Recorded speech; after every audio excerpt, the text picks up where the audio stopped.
Pemirsa, sekelompok polisi Israel menyerbu jemaah Masjid Al-Aqsa pada Selasa malam waktu setempat. Polisi Israel menyerang jemaah yang sedang sholat tarawih dengan menggunakan granat kejut dan peluru karet.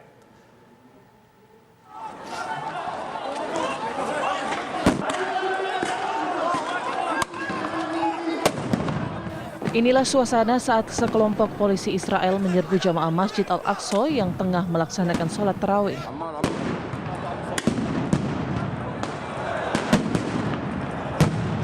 Warga Palestina yang tengah sholat tarawih ini langsung panik. Mereka bertahan di dalam masjid karena tertahan oleh aparat keamanan Israel.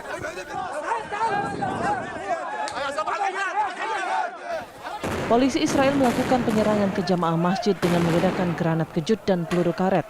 Sementara di luar masjid, pemuda Palestina membalas serangan polisi Israel dengan menggunakan batu dan botol. Peristiwa ini juga mengakibatkan 53 jemaah masjid yang tengah sholat tarawih mengalami luka-luka.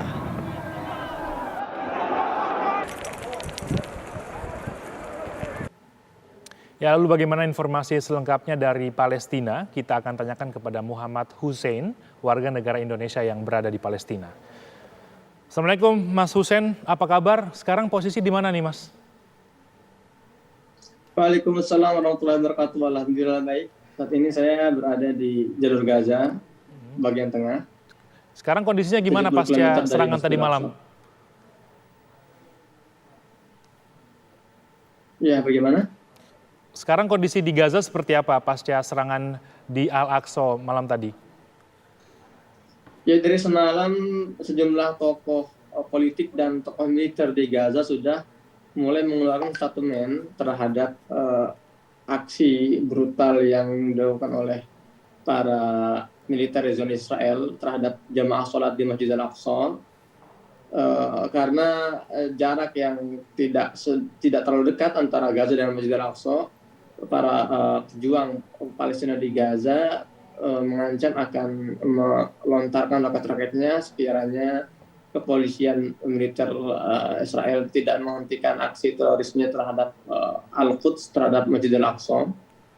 Dan ini dirontarkan langsung oleh pimpinan pejuang militer di Gaza. Dan sampai detik ini di Gaza pun masih terdengar suara deru drone pesawat tanpa awak Israel di langit Gaza yang siap untuk menebarkan terornya.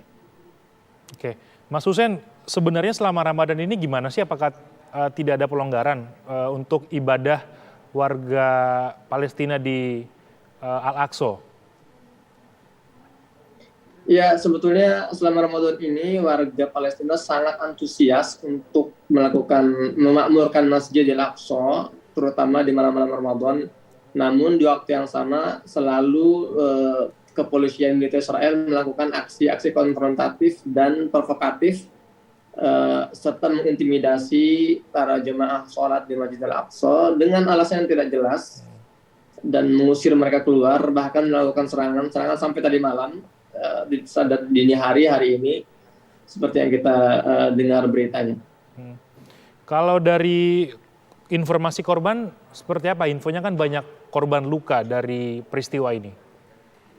Ya, menurut kabar dari Lembaga Medis Palestina, Bulan Sabit Merah Palestina, jumlah korban luka akibat serangan tadi malam itu mencapai 205 warga Palestina dan tidak ada korban jiwa.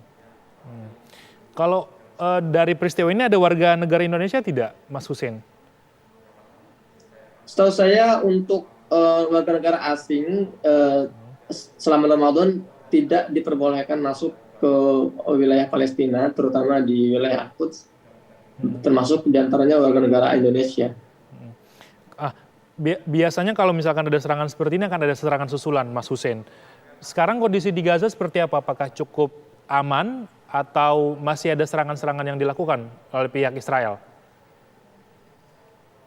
Intensitas serangan Zionis Israel ke wilayah Gaza menurun selama Ramadan ini, meskipun tidak benar-benar berhenti. Namun sejak tadi malam sirine tanda bahaya sudah mulai meraung-raung di wilayah kota-kota Israel yang berbatasan dengan Gaza. biasanya sirine ini aktif kalau ada serangan-serangan balasan yang akan diluncurkan dari Gaza. Dan ini dikhawatirkan oleh masyarakat sekitar, eskalasi yang terjadi di Masjid Al-Aqsa akan meluas hingga ke Gaza, dan itu berarti akan ada agresi militer Israel secara masif. Baik, terima kasih Mas Muhammad Hussein, warga negara Indonesia yang saat ini berada di Palestina. Terima kasih banyak atas waktu dan informasinya. Tetap jaga kesehatan Mas, semoga kondisi di sana bersama dengan saudara-saudara kita bisa tetap kondusif sampai dengan nanti Idul Fitri. Terima kasih banyak.